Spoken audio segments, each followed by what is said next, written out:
Ako hindi ko makakalimutan. Ang dami yung mga personal appearance, mga show sa mga probinsya, kinukuha yung buong Mara Clara. Tapos, sa Zamboanga yung Glads. Pabalik na po kami ng Maynila, muntik na kidnap si Judy Ann at si Gladys. Talaga?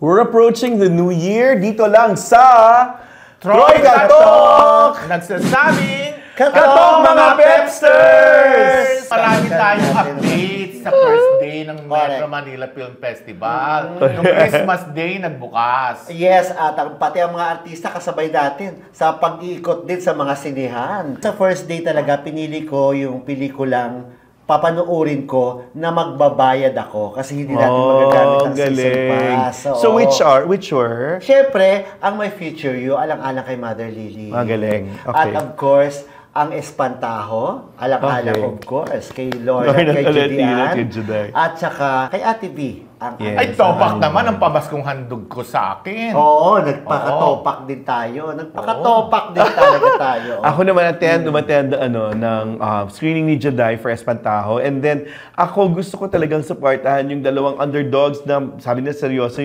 yung Isang Himala at saka yung Green Bones. Eto na ay yung mga nakuna natin nitong Pasko sa first day ng Metro Manila Film Festival Golden Edition. Correct.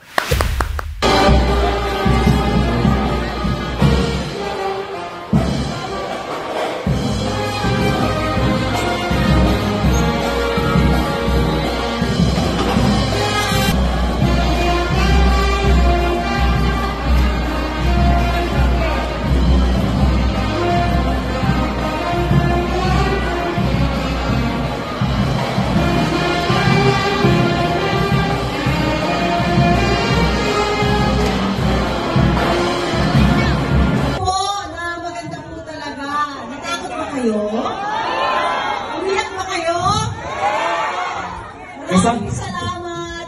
Sana po sabihin ninyo sa lahat na maganda po ang pelikula. Handog po namin ito sa inyo. Merry Christmas sa inyong lahat at maligong bagong taon. Dedicated na i-push tong topak na to kung hindi po ito pinalakpakan at hinalaan sa ibang bansa. Ako nakawitness lahat ay lahat yun ang ginagawa. At sobra kong hinahangaan tong project na to ni Derek Somes, Arjo, Julia, lahat ng cast ko, lahat ng nandito, ang gagaling nila. Bakit ako nandito? Dahil gusto ko sabihin sa inyo lahat na yung action natin nag-level up. At gusto ko sabihin sa inyo lahat na kaya natin kahit papano. Basta meron lang talagang magporsige na kaya natin lumevel o kahit hindi po man tayo, sige. Umaangat ang aksyon natin. Lumilevel tayo dun sa international. Sa totoo lang po, hindi ko to sasabihin sa inyo para bulahin kayo. Mapapanood nyo na. At kung hindi nyo nagustuhan ng topak at sasabihin nyo sa akin, binabola ko lang kayo. IG ko po, Sylvia Sanchez_A. Sabihin nyo sa akin kung pangit ang pelikulang to. Pag once po nagustuhan nyo po, isa lang hiling ko. Sana i-shout out nyo, sana mag-comment kayo kasi ito ang nababagay ngayon ng mga pelikula para sa ating Pilipino kasi para pagdating sa ibang bansa, hangaan tayo na kaya pala natin sumabay sa kanila. Wala akong karapatang mag-complain. Pagod na ako, oo, pero wala akong karapatang mapagod. Sa ngayon, dahil nilalaban ko yung pelikula naming Topak at nilalaban ko yung mga cast ko. Masaya, masarap. Kasi may naniniwala sa proyektong to. Nakakabawas ang pagod. Tapos kanina may mga nagsha-shoutout na ng mga reaction nila. Minumura na kami dahil sa pelikula namin. Nagustuhan niya, nagulat daw siya. Akala niya action lang, yun pala may puso. Kaya nakakatuwa. Nakakaiyak pero wala akong time umiyak kasi on the go lagi. Kumusta yung experience na itong first time yung napasali yung production nyo sa Metro Manila Film Festival? Nakaka-proud, nakakatuwa kasi like first time kami nag-attempt Nathan Studios na pumasok ng Metro Manila Film Fest kasama ng FUSI, kasama ng Straw Dogs, tapos nakuha kami. So malaking bagay sa amin yun. ang dami nagsasabi, best float dapat. Ako talaga, yun ang choice ko. Actually, ganito lang yung sinabi ko sa director namin. Kasi artist yung director namin, si Direk Richard Somes. Nung nagtanong siya, nag-usap kami, ma'am, anong gusto mong float? Ang sinagot ko sa kanya, gusto kong manalo ng best float.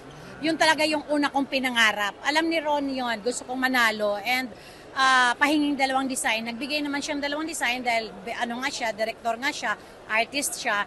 Napili ko yung, kasi yung float na yun, nakita niyo yung mukha sa harap.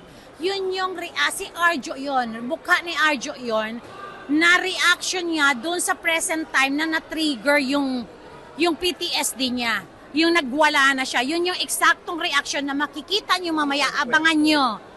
Yung present time, wala. Basta yung present time, nananahimik siya, na merong nangyari, yung sigaw niya yun yung sa float. So, lahat ng makikita nyo, yung harap, mukha ni Arjun na nagalit. Tapos, yung nandun sa parang may crane doon, kasama yon. Tapos, lahat ng tubo doon, lahat doon ng mga, nakikita nyo, nandun lahat sa pelikula. So, hindi lahat ng ultimo kalititang bagay doon makikita niyo maya sa sa movie na papanoorin niyo, yung hinges na mga umiikot, ibig sabihin nun tornilyo yon, utak yes, konektado lahat yon. May meaning lahat yon. Masaya pa rin yung pagkikipag-usap natin kay Gladys Reyes.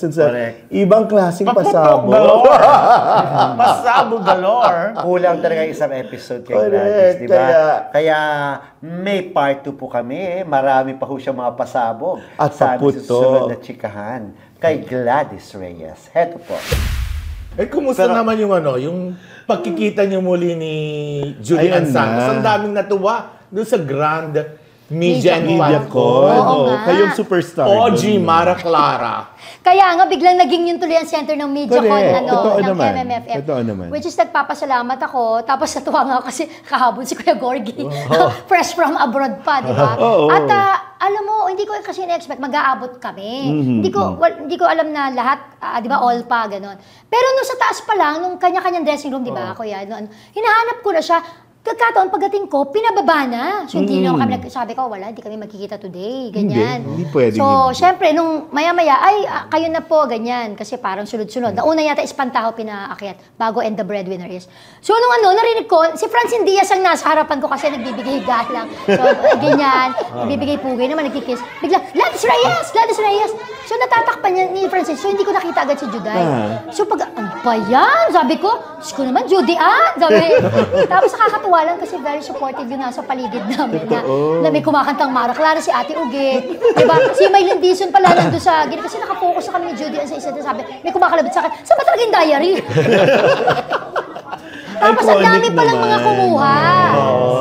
Akala ko, yung si Mama Rila, yung kasama ko, ganyan kasi parang, picture naman. Yung pala nakita ko, mayroon pag-scroll ko, ang dami nagtatag sa akin. Ang dami pala naka-witness. Trending naman yun. At pag kayo talaga, ibang klase yung bond, no? Parang yung hula hoop namin sa birthday ni Luna. Tsaka iba talaga yung friendship niyo. Hindi Gladys ang tawag sa inyo, chick-chick. Chick-chick talaga yung tawag. Alam niyo talaga yung iba na yung closeness niyo. Pero, nagkaroon ba kayo ng sama ng loob noon? Nung during Mark Araclara, may away ba or paano? At ano yung dahilan? Hindi away, Kuya Gorge. Paano nyo na-handle Kuya yun? Gorge, kundi, lagi naman, Sa I think, fans? sinasabi na rin ni Judy Anto sa interview niya, at first, hindi talaga kami ganun ka-close nung umpisa ng Mara Clara. I think, tumakbo pa ng 2 o 3 taon bago pa kami naging close talaga. Kasi si Judy, knowing Judy, parang sa umpisa tahimik siya, di ba? Tapos lagi yata siyang pagod na and puyat, tulog yan ang tulog sa set. Tulog ng tulog sa ako, hindi ko mapigil yung kadaldalan ko kay staff, kay dinadaldal ko. Hindi ko alam kung naiingayin siya sa akin. Pero parang hindi ako masyadong chinichika. Ako naman, play it by ear ako nakikiramdam din ako. Kung hindi naman masyadong gusto makipagtsikahan sa akin, hindi na ako masyadong Until dumating ang Sana Naman sa Regal. First movie namin together ni Judy Ann na napakalaking hit, di ba? Boots Plata ba? Yes, directed by Boots Plata. At una kami pinapirma ni Mother Lily doon ng kontrata. Doon kami nakabili ng una namin sasakyan. Dahil doon.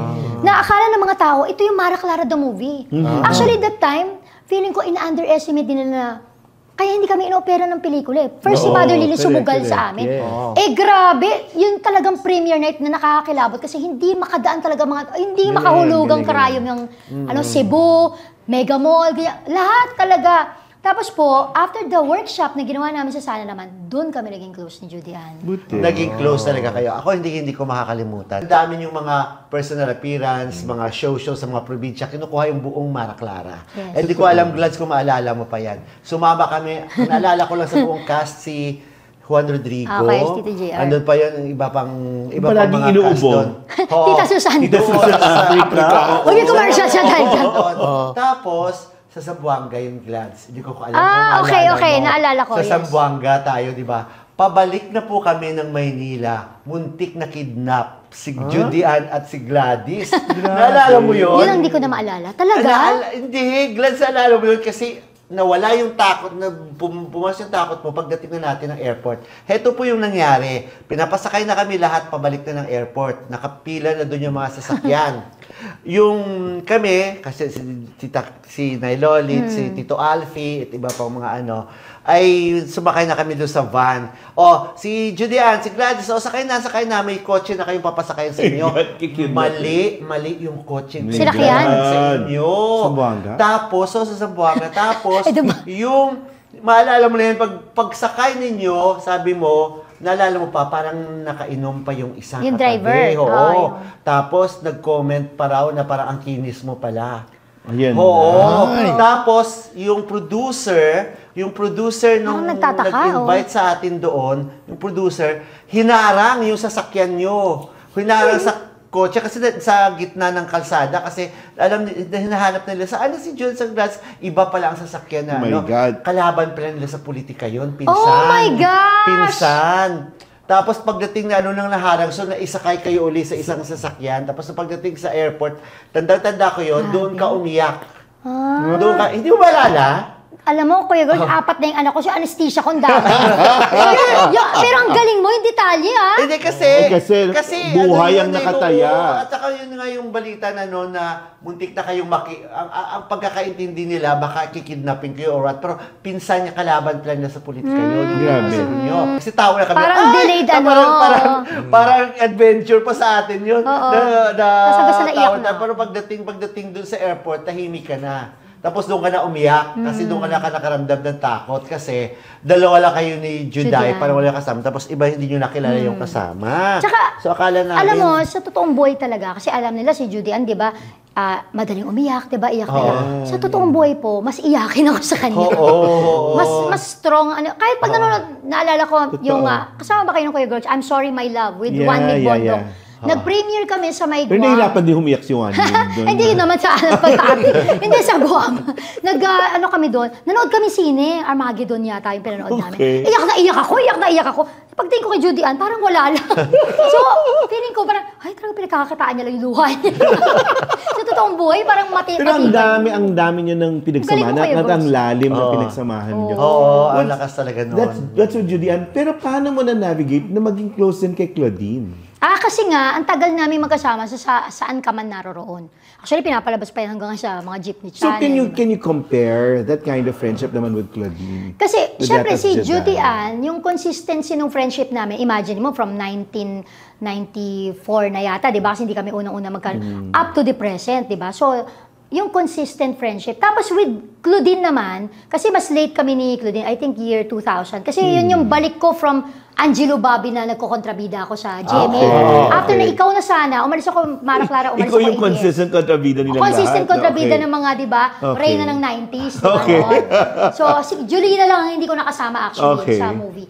Tapos, yung balik ko, nung Claudine, Rico, Dieter, yan, di ba? So, doon naman ako naging part ng Saan Ka Man Naroroon. At napakaganda ng role na ibinigay sa akin ni Direk Wendy Ramos. Kasi imagine, triplets si Claudine doon. Ako yung kapatid ng triplets. Akalain mo, di ba? Kapatid ko yung Pero dusa rin ako pagka-eksena ko silang tatlong beses. Uulitin nga, syempre si Claudine lahat yun, di ba? Ang hirap. Pero kaibigan mo rin si Carmen Martin, di ba? Dahil sa ikaw na sana.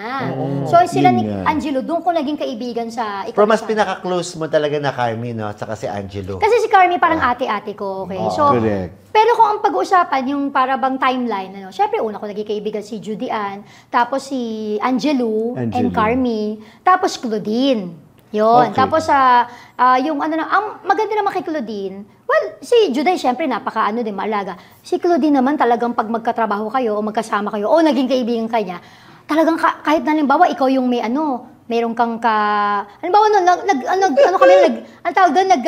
ang term pa ng cool off. Nag-cool off kami ni Chris. Yun yung nag-cool off kami ni Christopher ng time. Galit din siya kay Christopher. Kapag may issue ako, galit din siya kasi kaibigan niya ako, yung gano'n. Kaya talaga ipaparamdam niya talaga sa'yo na, Mare, ganyan. Pero naalala ko, nakakatawang isang kwento dyan yung, di ba, alam niya, cool off kami, ganyan. Tapos, hindi niya alam na nanliligaw na ulit si Christopher, nagkabalikan. Sabi niya, ay naku, alam mo ba, Mare? Napakinggan ko sa radyo, Sabi ba naman, nagkabalikan na raw kay Christopher? Nakakatawa talaga sila. So, ang dami niya sinasabi, ganun lang ako. Hindi ko masabi sa kanya nagkabalikan na. Ay naku, di ba? Ba't naman nasasabi nagkabalikan? Nakita niya mo totoo nga, Mare. Pero yun naman, talagang wow. Talagang grabe yung pagka-friend niya doon na biro mo naman ginagawa sa kanya si Christopher. Di ba? Ganun talaga siya. Posible ba na magkasama-sama kayo sa pelikula uli? So tingin mo mangyayari? Mangyayari ba yon? Ikaw? With the right project, Claudine? with the right director, with the right producer. Kasi di ba, sinabi na rin ni Judeto, napaka-ingat at napaka-pili niya na rin talaga, di ba? At this point. Totoo naman. Ako naman, one of my dream projects yun actually, to be with Judy Ann. Pero hindi nyo pa nag-uusapan pa. Sinabi ko yung kay Judy Ann, di ba sinabi na rin niya Kahit yung one na of her reunion interviews. project lang nila eh. Pero lagi lang parang sinabi ko pa nga, Jude, nakahanap na ako na magdidirect sa atin. Sabi ko pang gano'n. Direct Junlana. Oo. At pareho naman kayo. Kasi, nung nag-guest ako sa Becky and Badet, Yes. kinukwento ko kay Direct Jude tsaka Direct Percy yung ko, yung Concept. excited ako. Direct, di ba? Parang maganda yun. Ganyan. Ay, oo, sige, ganyan. So sabi ko, ay, na-excited. Pero Direct, okay ka ba? Di mo si Direct Jude.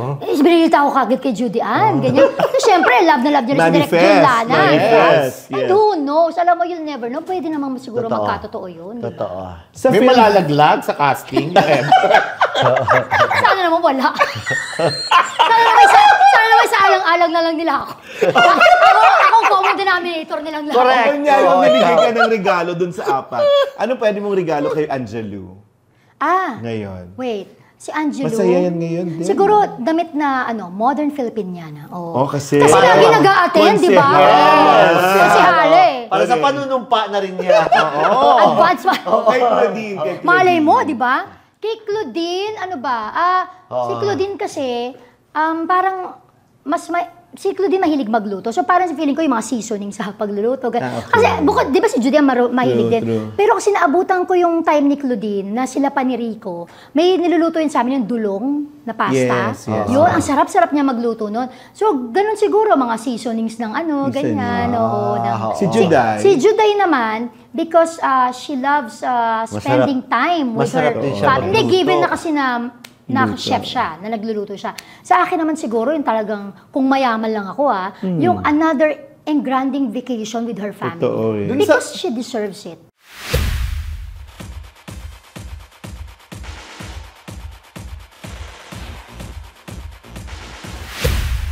New Year's resolution, Gorgie.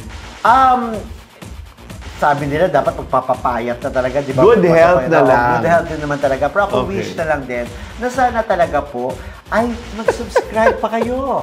Mag-imbita kayo. Sa Pep TV! Yes, mag-subscribe Para sa Pep mapanood TV. ang mga episodes Dahil ng ilang tumbling na lang. 1M na kami. Yay! Kaysa saan? Kaysa? Kasi di sa ibang mga vlog. Na walang wawa. Nangungopia, nami-make up lang. Tapos tumasahod lang minsan sa mga interviews namin. Tapos ano yung mga komento na iba, pipick upin nila, di ba? Oy, teka O na, kaya yung hula. magta-title